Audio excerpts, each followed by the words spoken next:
Andy Gaunt, back for another episode of Curb and Canyon. James McGrath, my God, look at us. This is good. Wait, do you know what? How upset are you with me right now? About what? Because the size of your quiff right now tells me that it's really early and you're maybe not massively happy with me getting you out of bed at 6 or 7 in the morning on a Saturday. I don't quite recall what I said in my message to you earlier, but I think it was along the lines of F off. It was rather short. And curt. But yeah. I don't take offense because, you know, winding you up is just my way of telling you I love you. Wow. Thanks for getting up early on a Saturday to talk to me. I've missed you. I've missed everyone. Welcome to Curb and Canyon.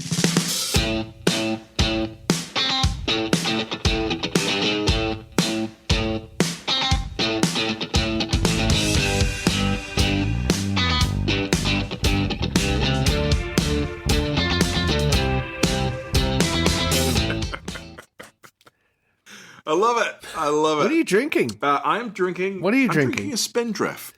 Do you have Spindrift? A what now? It's basically...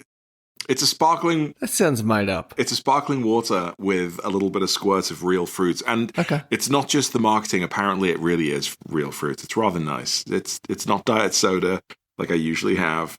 And it's only because I ran out. So I'm now plundering Ruthie's side of the fridge. Okay, that's good. Would you know, I didn't have time to make my normal latte, so I'm having... I mean, this would be my version of, let's call it Melbourne Brown. Oh, God. And... I'm sure I've told you, I've had friends say to me, it makes them really sad when they hear you say Minnesota Brown. That really sounds like the coffee that gave up to die. It's like where good coffee goes to die. Yeah, I'm sure it's even worse than that. It's the coffee that went somewhere to die, that got eaten up by the cattle and shat out, and then the farmer thought, I'm going to make coffee out of that. It's terrible. I might as well put it in a cup. Hey, so we've got some good stuff to get through today. There's a little bit of Porsche news, the great strategic alignment. So excited to speak about that. Quarterly results and such. That's right in our wheelhouse. I want to revisit, we've got to revisit the GT3 SC. It's been controversial. I've had some comments. So I want to revisit that. You know, after the last pod, I always listen to our pod at least once. I listened to that one a couple of times, and it was because I was really concerned that I was maybe a little bit too lively, a little bit too maybe aggressive, definitely a little bit too sweary in places.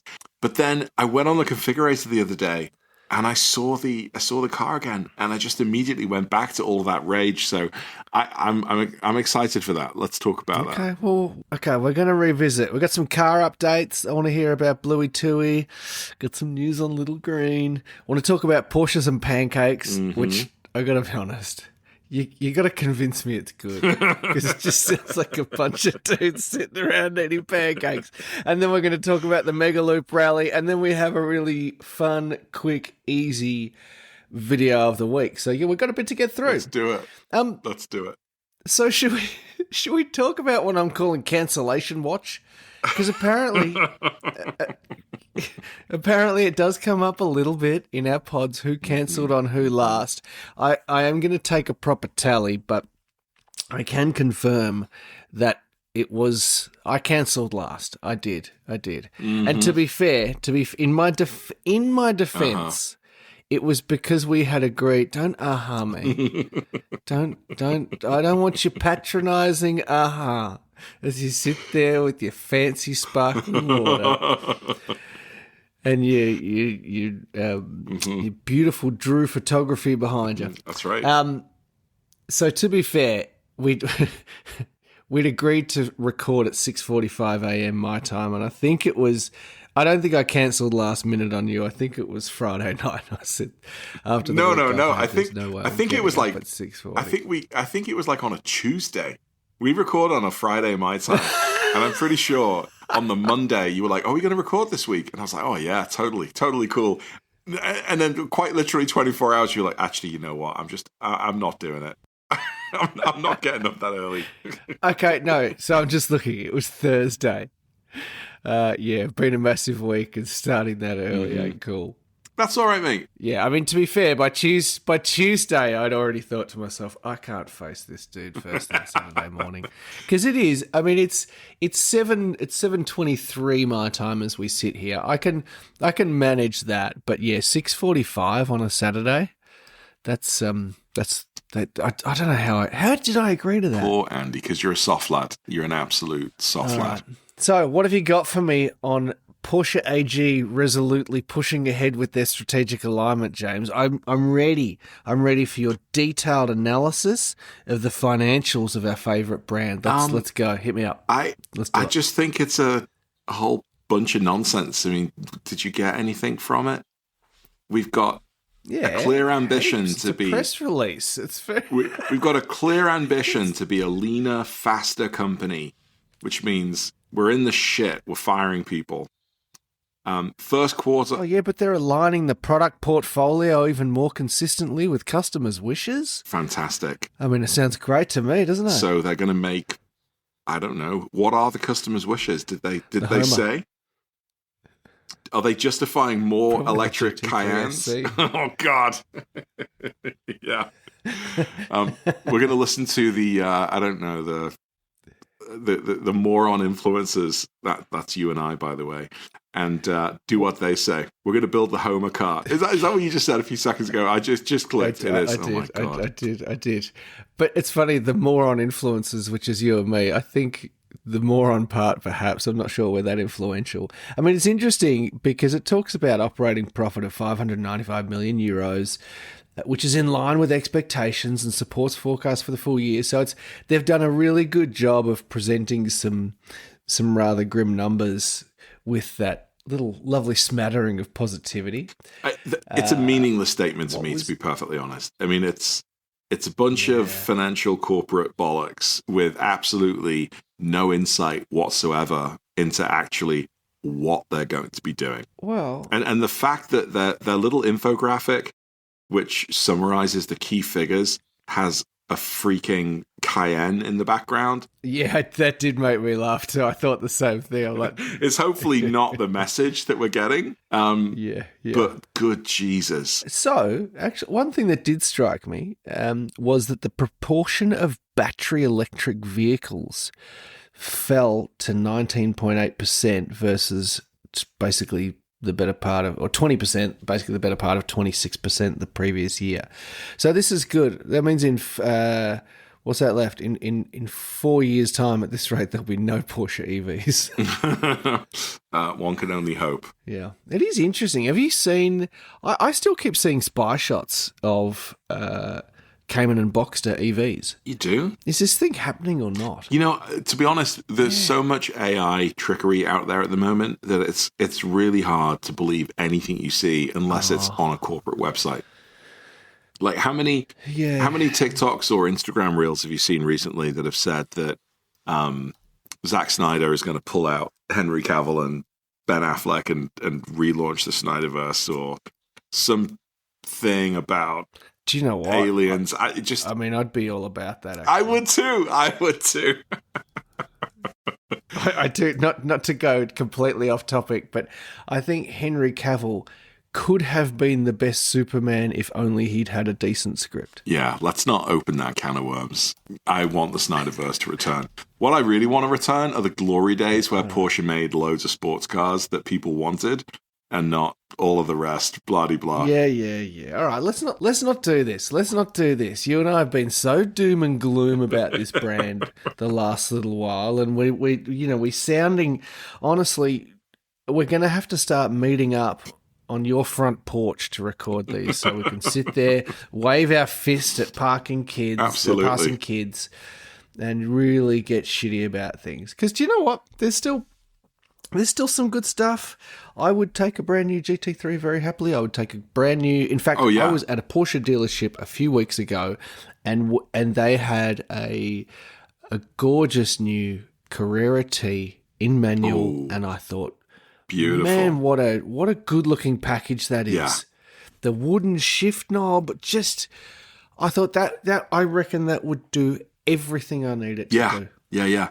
Actually, my good mate Mr. Nick Murray, other Porsche YouTuber, he did a video recently on the 992 Carrera T, and to him, it's the perfect car. I think I don't want to. I don't want to tell any lies on his behalf, but I'm pretty sure he said it was the perfect car, and I would agree. I think it's absolutely gorgeous. That and the GT3 Touring, give me those two in my stable, and I'll be happy forever. Kind of. Well, I saw he was on a, let's call it a rival podcast just last week, I think, and was talking about, he's like, you know what, every time I drive a GT3, I love the car, but I would never want one. I'd much rather have a Carrera S, Carrera T, because they're just a more usable car on the road, which I thought was an interesting perspective from a man who has driven many of them. Yeah, totally. I've heard that a lot. You know, the GT3 is your special unicorn touring car. It's not your daily driver. It's you know, I think his position on the whole range is that the Carrera is the best, most exciting car.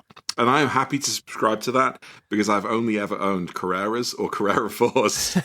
I've got the best car, Andy. I've got the best car in the range. Hey, I'm not arguing. I only have a Carrera 4, so. Now, let's get off the corporate Porsche topic, because that will maybe sour the conversation somewhat. I want to hear about, we don't need to talk about this right now, but like what I would have hoped to have seen was, here's the new lineup of sports cars. Here's what's coming. There is an exciting one-of-one model dropping at some point this year, I understand. Have you heard about this? One of one? No. Yeah. Porsche are going to make this big deal of I can't pronounce it, but the translation in German is basically Wonder Wish or something along those lines, where Porsche, the Wundersatz, for the special wishes. For the right amount of money, you can basically act as the designer and go and have visits to the factory and meet with a design team and go through this experience, which takes months and months and months, to either build your dream car or what a lot of people do is take existing builds and have the factory rebuild them. So add options and packages that they wanted but didn't have, and you can do quite literally anything. I'm not sure that's entirely true, James. All right, so let me be clear. You're saying that with Porsche's Sonderwunsch special request program, you could basically go in there and have them build the Homer? I think they would have they literally have a team of designers around you advising you. But for example, if you wanted to have your engine rebuilt, they would do that for you. If you wanted to have, the PSE added, if you wanted the body redone, if you wanted to take out the seats and put in, kind of like the heritage package, whatever it might be, they take you through the whole design process and then actually do the retrofitting or in many cases actually build it, kind of from scratch. It's like there's almost no limits. This is how I'm going to get my 993 or my 964 built to the dimensions of a 992 so that I can comfortably fit in it. Now, I need a couple of $1 million if you'll help a brother out, but I can get there through this program. All right, so I'm looking at this. So yeah, there's allegedly there's 3 tiers, right? There's the factory commission, which is tailoring a vehicle currently in production with special requests, custom colors, and unique interior materials. Okay, cool. I can see how that works. Factory recommission, which is customizing or completely redesigning a Porsche you already own. Yeah. That could be quite cool. I like that idea a lot. And then this, the factory one-off, the ultimate tier, where you collaborate directly with Porsche designers and engineers to create an entirely unique, one-of-a-kind vehicle, aka the Homer. AKA the Homer. That's right. I don't know if there's any pricing available online. I think this is all, definitely one-to-one kind of bespoke pricing. But this is the type of thing, if you were Jerry Seinfeld, you would be there doing this. If you were, an oil baron sitting on billions of dollars, this is what you'd be doing in your spare time. So here's my question for you then. If you had that endless money, because yes, you could go theoretically, I'm not sure whether I'd be interested to know how far that ultimate tier goes, right? So, if, for example, you could go in and have them build a 10% bigger everywhere 964 James spec.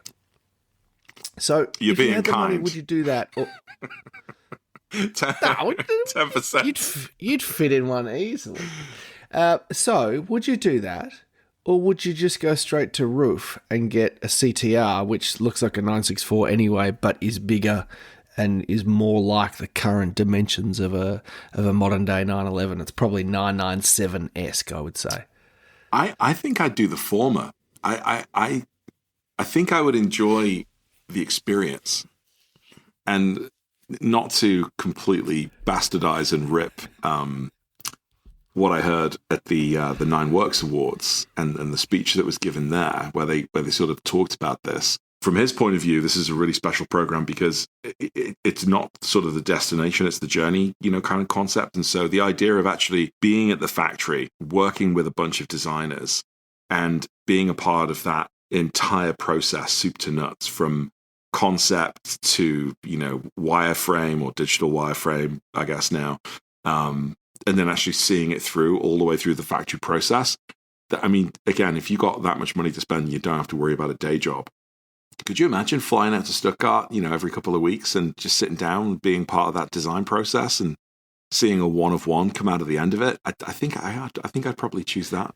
Yeah, I mean, it sounds incredible. I'm just picturing you walking in there in your cargo shorts with your big gulp, and after 3 weeks saying, "This is shit. Start again." You'd be like putting superchargers on it, doing all sorts. I want of crazy deviated stitching on the rubber around the edges of the tires. Yeah, perfect. That's so you. That's so you. Do you know what? I do hear you. I think that would be pretty sweet, right? Like, exactly that. If you're at this point where you had the super yacht, the supermodel, all of the things, and it's like, what am I going to do with my time? Yeah. Every couple of weeks, I'm going to fly to Germany, go visit with the factory. Imagine... I wonder how detailed the process is, right? Like, for example, you talked about digital wireframes before. I wonder if they do a clay model so you can get to see the thing, right? I bet you. How cool would that be? That is not off the table. I bet you that's not off the table.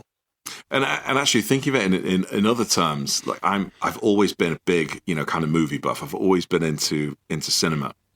Could you imagine one of the studios offering this kind of thing where you can go on a journey with Martin Scorsese for his next movie, or maybe a mini movie that he's making, and you can be his production assistant and you get, kind of an input on the script and be part of that creative process. Could you imagine? Just imagine you on set knocking shit over.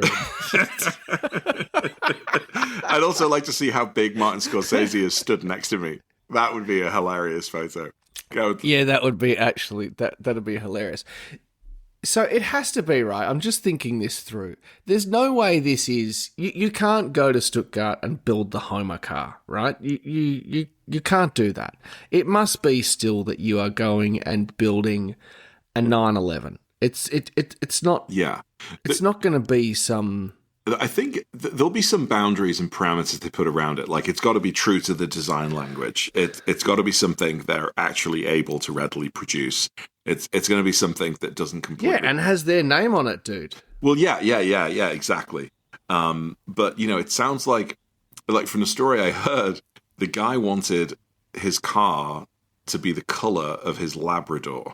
Who doesn't? And so Who doesn't? I know, right? That's why I'm painting mine black. And turned it into this goldeny yellow car, which at some point will be available through the PTS program. But yeah, I think that there really will be, I imagine, a whole bunch of boundaries that you can't cross. But it sounds like there's an awful lot of flexibility, like 100 times more than what you'd expect to see on any version of the configurator online. Yeah. So it's funny because I was just talking a moment ago about adding a supercharger to it. I want your view on something. There's a 964 for sale here in Australia right now. It's a great colour. I think it's lava red. No. Fire, I can't remember. It's this incredible red that looks a little bit like arena, with a mahogany interior, which is stunning. And by mahogany, I mean the colour, not the wood. But it's got a supercharger on it. Now, they're asking silly money for it, which I don't think they'll get. But the colour combination is unique and stunning. Yeah. Stunning. I think it's maybe kiln red. What are your thoughts on that? Would you say, because you modify cars, you put different things on cars. Would you be comfortable buying a car that had that level of mechanical modification on it? Something that the factory would never have done? Yeah. Something that very few people actually do? I think it depends. Like I'd probably try and get some level of validation from an expert that the car isn't going to fall apart, within a couple of 100 miles. I'd probably want to gauge how easy those modifications are to back out and remove. And I think about that with every kind of modification I make to my car. A slap a decal on the side, that's really easy to remove. These exhaust modifications that I've done, you can just take them off in a couple of hours and go back to stock really quickly. So I'd probably want to understand that, because as much as I might like the rest of the car, if I actually don't like the way the supercharger performs, or, I think that it's, for whatever reason, I want to get rid of it and I can't, that would probably stop me buying it, frankly. I just want to understand as much as I could about it before making a decision. Okay, well, I've got a little more information. So it was actually done by Neinmeister. Now, and the colour is called Velvet Red. So it was done by Neinmeister. And Neinmeister are great. And in fact, they did my Motec upgrade on my 964 is from Neinmeister. I've found them mostly good to deal with. Neinmeister upgraded the car with their 964 993 supercharger kit, including engine rebuilt with new piston rings, barrels, valve guides, tensioners, recut valve seats, refaced heads, rebuilt heads, and new tinware. Then it has Motec engine management, RS clutch kit, rear drive only, limited slip diff. So it's a pretty good... it sounds like a pretty cool setup. But as you say, I think what I'd be thinking about doing is, can I remove the supercharger and then still successfully run the car? That all sounds pretty permanent to me. It does a bit, doesn't it? Obviously not an expert, but it kind of does, yeah. Yeah, so then I guess it would come down to reliability. One thing that I've discovered through tuning the 991.2, and I've tuned a few of them now, and is that you can add more power, but a lot of the perishables are more at risk.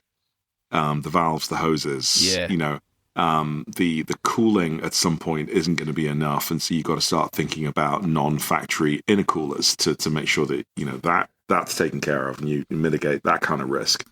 Gotcha. And so one thing leads to another, and then you're in a situation where it's almost impossible to go back to stock. Yeah, I will say, I'm going to show you this. I will say the kit itself, it sort of looks, I don't know if you can see that. Oh, yeah, I can see that. It looks pretty ghetto, right? It looks like somebody's taken some roof tin and, really kind of jammed it in there. It's not terrible. We're going to need to drop that on Instagram so people can see what we're looking at. I've seen worse. Like, if you've seen the supercharger kit you can get for the 991.1, that looks like people have taken a bunch of tinfoil and just shoved it in the back, even more so than that. Yeah. At least you can still see the main fan in the middle, and you can still see the sort of the heart of the engine bay. But yeah, that's a lot of shit. It is. I mean, there's not a whole lot of space in a 964 engine bay. I think one of the things that sprang to mind for me when you asked me that question was, like, what is it going to sound like? Is it going to sound like one of those, Ford Escort Cosworths or whatever that make the gushing sound every time you come off the brakes or you go from shifter to shifter? Is it going to sound like one of those cars? I don't know, but I will say, look at that interior. Yeah, that's pretty nice. And actually, I'll show you the exterior. That's a killer color, right? It's very nice. In fact, it looks relatively similar from my view here to the one that was in Video of the Week. Which one? That one. Isn't the video of the week a red 993? Well, first of all, this is a 964. Try and keep up. Oh, sorry. You know what I mean.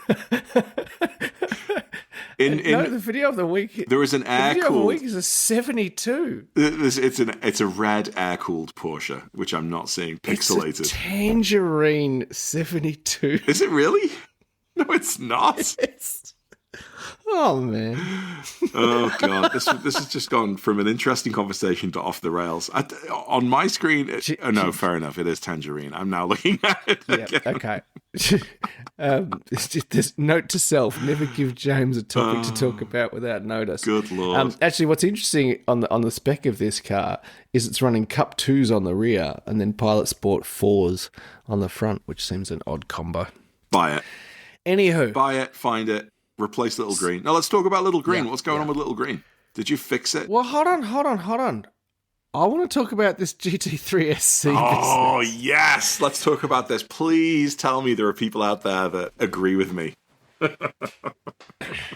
Look, I had a few messages, and I must confess, I don't. I no longer admin the Curb and Canyon Instagram, so I'm not sure whether there's been any DMs via that or not. There have been a few. But I've had a few DMs directly from people first up saying, to paraphrase, what the hell is James talking about? The GT3 is not a track car. Interesting. I've had a lot of people say that yes, that it is a highly focused road car that is quite good on track versus a GT3 RS, which is absolutely a track car. Yeah. Now, I don't think we need to get quite that pedantic about it, frankly. But the way I hear Preuninger talk about the GT3 is that he positions it as the ultimate get up on a Sunday morning, blast through your local mountain passes vehicle. He doesn't seem to speak about it quite so much as the ultimate track weapon. Mm-hmm. Yeah. And so from my perspective, if the man who is, let's call him the godfather of the GT3, if his view is that's the use case for it, then I feel like the SC is absolutely meets that use case. So yeah, I had a lot of people coming out saying they basically thought you were batshit crazy. Well, they're not wrong. They're not wrong. when you think about it in those terms, that there's the GT3 and there's the GT3 RS. The GT3 RS is the track car you can drive on the road, or sorry, whatever. It's more track focused. Yeah, the track car you can drive on the road. I think that's right. Right. And the GT3 is then lesser. The road car you can drive on the track. Yeah, exactly. Let's put it in those terms. I still am personally upset that they've turned that into a convertible. I just am. There's just something about the fact that the GT3 has never been optioned in a convertible to this point in the last 27 years or whatever since the GT3 was introduced. I think that's kind of where the shock value is for me, frankly, because I thought, all right, well, it's been like this for 20 odd years, nearly 30 years. It's that's what it is. That's all, and that's all it's ever going to be. So maybe at some point I can get behind the notion of a convertible GT3, but no, I'm still completely against it. It's funny though, isn't it? It's like being against, I don't know, Victoria's Secret bringing in a new supermodel. Like, what's the difference? You're never going to have it. So did you configure one? Is that what you said before? I was configuring my dream GT3 Touring, which is now in fact, and I'm now going to show you, it's now the desktop of my laptop. And it's Oslo Blue. Yeah, nice. And it's so good. It's Oslo Blue, and it's got carbon fiber wing mirrors, and it's got all of the stuff that I'm never going to... I know, of course it does. It's got the yellow deviated stitching. Of course it does. I'm just going to say to everybody that the picture I just saw was a GT3 that is, I think, an absolute picture of restraint when it comes to. It's got stripes on it. It's got every decal you could put on there. No, it's just got the roof and the hood decal. It doesn't have the door decals. Yeah. No, it looks good. Yeah, don't patronize me now. I love it. No, but yeah, I was on the configurator the other day making a GT3 touring, and I saw the convertible GT3, and I won't even configure one. I don't want to know about it. I don't want to see it. That's it. I hate it. All right, I want you have homework. I want you to configure. Oh God, your ultimate GT3 SC. I want to see if you can make the one that is the best you can make it. That is the closest to one you might actually like, and let's see if you can convince yourself that maybe you're about this thing. Maybe it's beyond the SC. I do not like convertible 911s. I don't like the way they look. I don't like them at all. At all. Do not like them. And I've owned one of them and I hated it. So did you hate it? Yeah, I did. I hated the way it looked with the hood up, with the roof up. I started to dislike the way it looked with the roof down. I hated the cabin noise. Which model was it? It was the 996.2 Carrera 4. Yeah, okay. I have to say, prior to the 991, they did not look good with the roof up. Yeah. The 991, they finally actually worked out how to make the shape That's right. of the roof work. Yes. Because they didn't have that weird kind of hump That's at the right. back, which was always just... Yeah, I think I agree. I think they nailed it with and certainly with the 992. They've nailed the convertible. But then, in that respect, I'm happy with it because when it's up, it looks like the Silhouette, but it's still a convertible. So. Yeah. No thanks. No thanks. Fair enough. So, what's happening with our cars? Who wants to go first? Well, there's not a lot to update on Bluey Tooey, other than I've had Bluey Tooey out on a few drives with our friends at Porsches and Pancakes.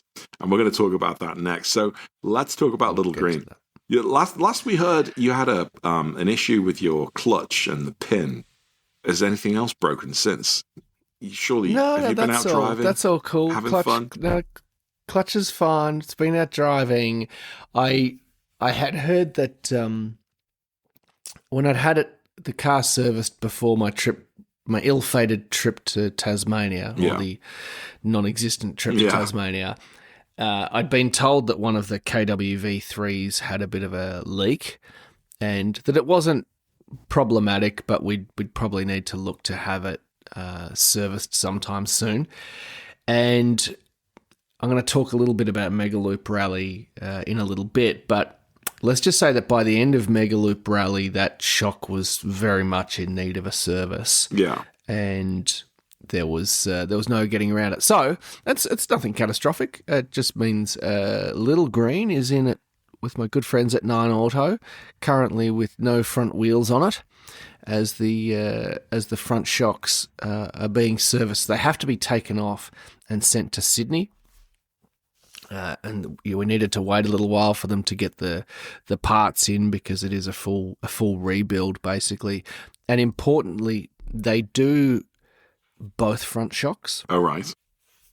So that you're not getting this weird kind of imbalance of one having been rebuilt and the other not. Now, it's interesting, right? Because this is the second rebuild I've had on my KWV3s. And a few people have said to me, gosh, that's a bit of a reliability issue, no? They've done 63,000 kilometres and I'm averaging a rebuild every 30,000 Ks, which I don't know if I'm naive, stupid, or just trying to console myself, but I don't actually feel like that's that bad for a super high performance coilover that drives on the absolutely disgusting roads that we have here in Australia that are full of potholes and takes huge impact. And just to preempt the the mega loop conversation, there was a stretch of road where I had so many impacts that were like teeth-shatteringly bad, and by the kind of drive home where I was just on the highway, the steering wheel was turned, I don't know, 10 degrees clockwise while I was driving straight. Oh, so really? the alignment had just been destroyed. Yeah. So they take an absolute pounding. But anyway, whatever. They're off. So I'm sure they'll be back in a week or two. And yeah, other than that, it's fine. How much does a realignment cost in Australia for a car like yours? That's a couple of $100. Yeah. It's that the alignment's not expensive. Yeah. The shock service is quite expensive. But yeah, an alignment itself, no, that's easy. And we've really got our alignment specs really good now. So I know that when I get these particular specs met, the car is just absolutely on rails, particularly that front end.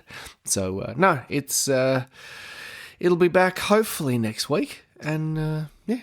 So what you're saying is, right? if I experience that in one of my cars where I've got to hold the steering wheel off 12 o'clock, I should not just take the steering wheel off and straighten it. I should actually go and get a realignment. Yes, I am suggesting that would be an appropriate course of action. I've never done that. I've done that once. No. So really nothing's happening with Bluey Tooey? No, not really. I still haven't got to those goddamn lowering springs that are sat in my garage and have been in there now for 2 years, Andy. No, not really. We've been on a few drives, and actually I'm going to take it out tomorrow. We've got an event called Cars and Caves, and so we've got one of those fancy garage condo kind of. Have you got any events where you just drive? Yes, cars no, and absolutely, caves? dude. No, seriously, absolutely. So the idea. So let's talk about Porsches and pancakes. So the idea was, when I first bought my 911, my 996 back in whenever it was, 2017 timeframe, I went to a couple of Porsche Club of America events, and our local membership here is called Nordstern.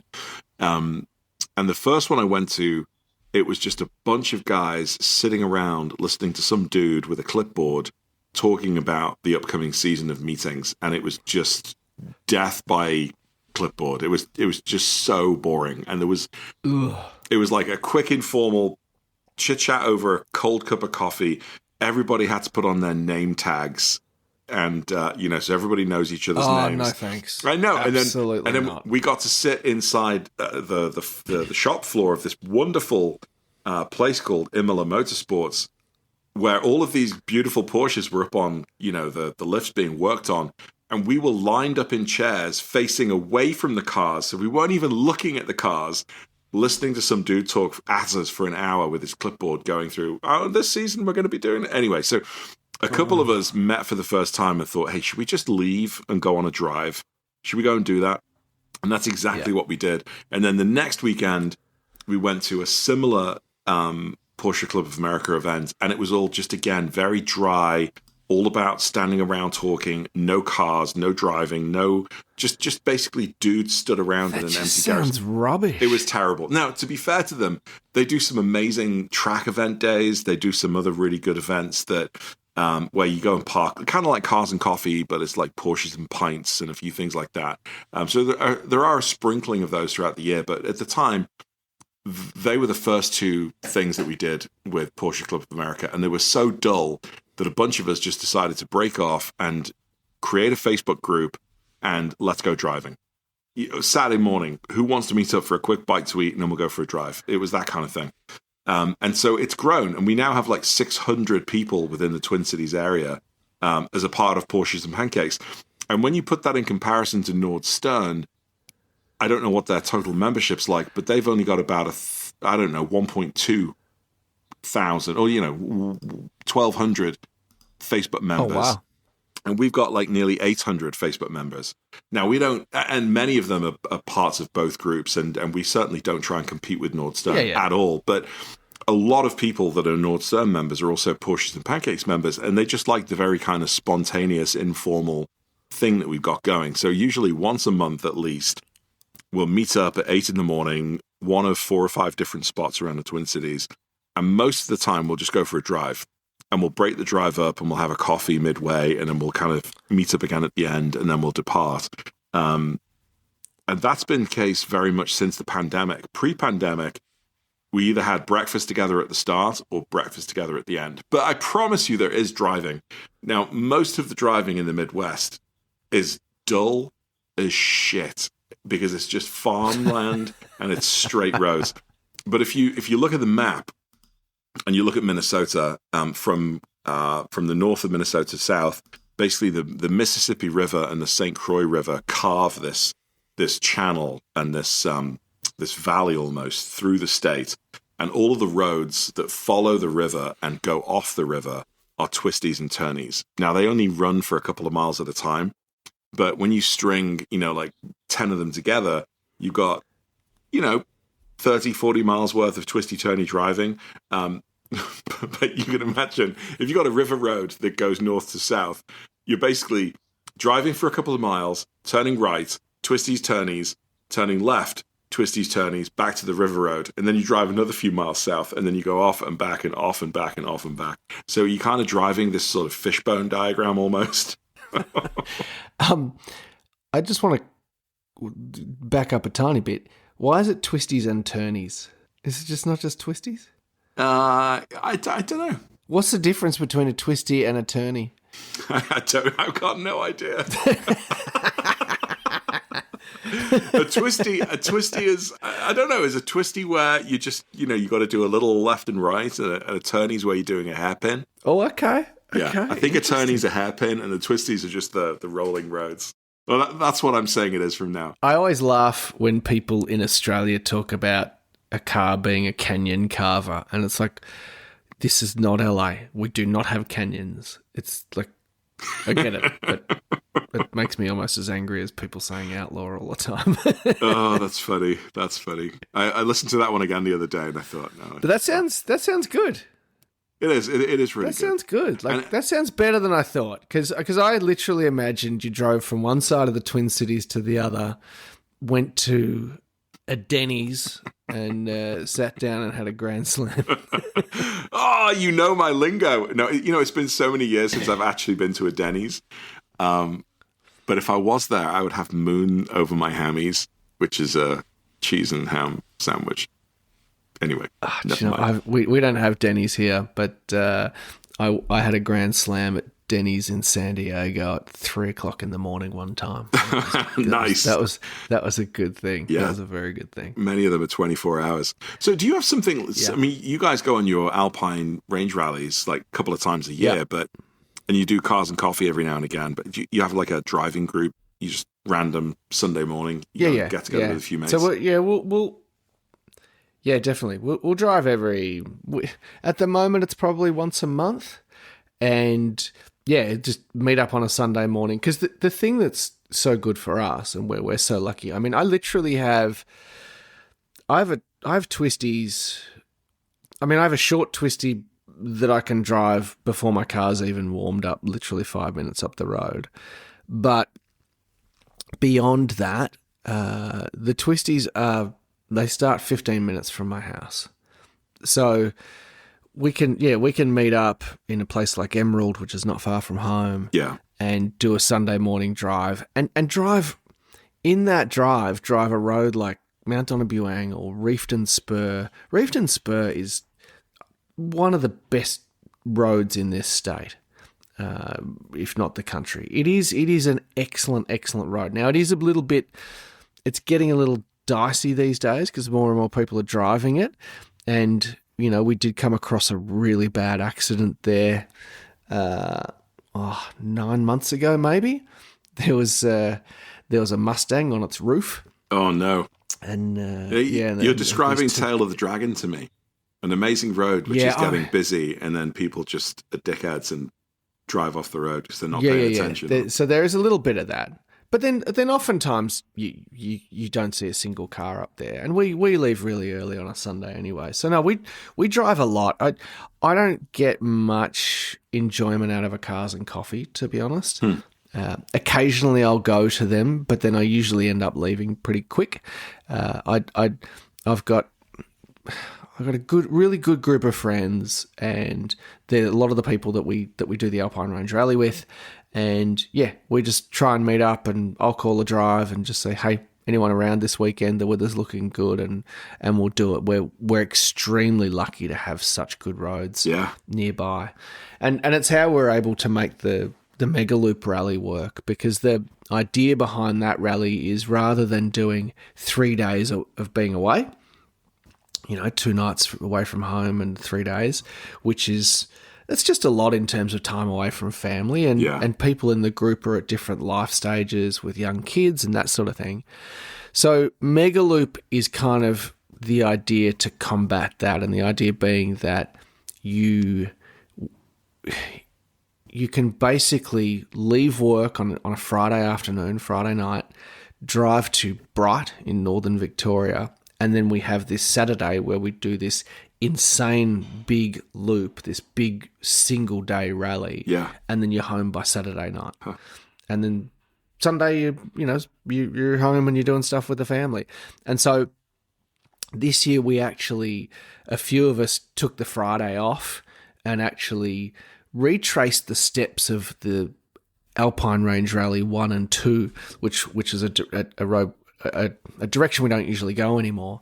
And that was just great. I mean, it was bucketing rain, of course, as is always the bloody way. Yeah. But it was still a great day, the Friday, a very easy day. And then, we stayed in Bright Friday night, and then up early Saturday. So on the road at 6:45. Yeah. And by I don't know what time, 7:15, we're climbing up Mount Hotham, which is just this incredible road, an genuine alpine, one of the highest peaks in the country, and certainly in the state. And we got to the top of Mount Hotham, and I think you'll have seen the photos. Mm-hmm. It was just this epic morning sunrise, and if my desktop right now is a photo of my car and Al, my good mate from Flat Six Affair, that's our cars at the top of Mount Hotham, and it's just so nice. It was just spectacular.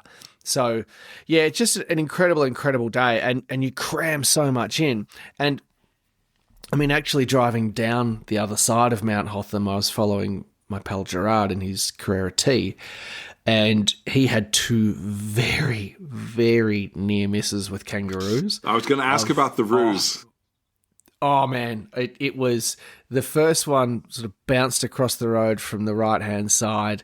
He hit the brakes and swerved. It changed direction last minute and jumped out of his way. Oh, my God. And then, I don't know, a couple of minutes later, and I was right behind him, so I saw this all happen. And then a couple of minutes later, another one came from the other side of the road, which he thought he hit, but I could see he didn't. He like inches. This bloody kangaroo then turned and bounced the other way. Bloody hell. So we took it very easy for the rest of that portion of the drive, down into a little town called Omeo, but we stopped there for breakfast, and then after breakfast, it was a little bit later by that point, so they stopped moving around so much, and then we drove the road between Omeo and this place called Mitta is just incredible and intense, like high speed, technical, just turnies, relentless. Turnies as well as twisties. And twisties and turnies. Just relentless. And I was actually leading, and had Gerard and Daz breathing down my neck, so I felt like I had to really get on it. And so I did, and at least for the first half of that section, and it was just incredible. And then later on, when you leave Mitta, this is unfortunately where all of the potholes were. Victoria's there's just so many of them, and I seem to hit every one. But I was following my mate Rocco in his GTS, his Cayman GTS 4-litre. And this stretch of road's incredible, where you're kind of blasting across this beautiful valley, and it's autumn here, right, at the moment, so it's just red and orange leaves everywhere. And then every 10 Ks or so, or no, even less, every 5 Ks, you get into a little twisty and turny section where it's like 3 kilometers of twisties, and then poof, you blast back out into the valley. Nice. It's just magnificent. And then I was home by 5:30, took Kath out for dinner that night, and felt like I'd been away for 3 days. You're a good husband. Good job. Take the wife out for a date after a nice long drive. Yeah, 100%. Last time I did it, the next day Kath and I drove up to a winery for lunch in Little Green. So yeah, it's a good way to do it. It's a really good way to do it. Very nice. Now you've got family home. Well, let's wrap this up. They're coming soon. We're not leaving before we do video of the week. Video of the week. We've got a red/tangerine non-964. I can't believe how badly I screwed that one up. Do you know, I do occasionally come across someone who'll see a long hood or something similar and say, oh yeah, cool 964. And it's like, anyway, hey, look, this one is a really simple one because it's 2 minutes. In fact, it's 60 seconds long. It's just worth watching. It's been around for 9 months, apparently. I didn't know that. On a channel called Bid to Own, 72 911 Hot Rod. They haven't called it an outlaw. Well done. Yay! And it's just cool tracking shots. It's a rad looking car. I love it. It's do you know what? It's well worth a watch. And hey, James, before we wrap this up, look what I've been building while we've been chatting. Oh, you asshole! That I suppose that has to be the cover for this month's pod. Just look at it, and you not only we're going to talk about this on a future pod. Not only is it a convertible, why have you got the black door sill guards there? Can I tell you how hard I tried to get rid of the door sill guards? Really? I can't. They look so bad. I have been sitting here for the last 20 minutes going, how the hell do I get rid of that stupid black shark fin? I cannot get rid of it. It's driving me insane. We need to circle back to Porsche and tell them to stop focusing on the financials and do more of what's good. A better configurator. Would you know what is out as well? I can't remove the roof in the configurator. Well, that's just another reason why you shouldn't be configuring that car in the first place. On that bombshell, friends, this is it for another episode. I've been James, he's been Andy, and we'll see you in another pod soon. See you, gang. See you on the next one.